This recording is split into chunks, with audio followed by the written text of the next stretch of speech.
Dans quel pays se trouve-t-il? Où ira-t-il? L'imam Hassani Hussein, toujours introuvable. Mardi, le Conseil d'État a validé son expulsion de la France vers le Maroc, mais les perquisitions menées chez lui près de Valenciennes n'ont rien donné. Hier, le préfet du Nord, Georges-François Leclerc, a apporté des précisions sur le prédicateur. Et Lionel Gougelot, la thèse de la fuite en Belgique semble se confirmer. Domicilié à quelques encablures de la frontière belge, Hassani Hussein a très bien pu passer en Belgique discrètement ces derniers jours, hypothèse confirmée par le préfet du Nord. Le scénario qui est évidemment privilégié est une fuite en Belgique de M. Hussein. Mais il appartient aux magistrats qui dirigent cette enquête de le déterminer. Mais rien ne filtre sur les éléments qui permettent d'étayer cette thèse.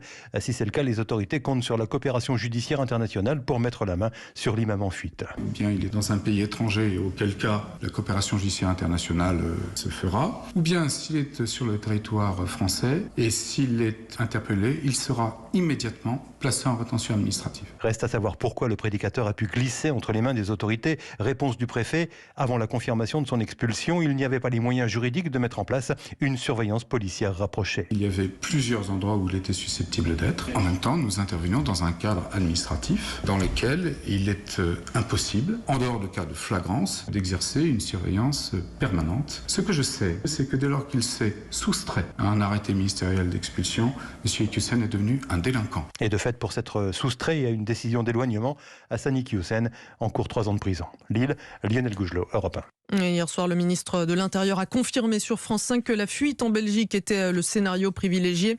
Gérald Darmanin qui assure que Hassani Hussein ne pourra pas revenir en France.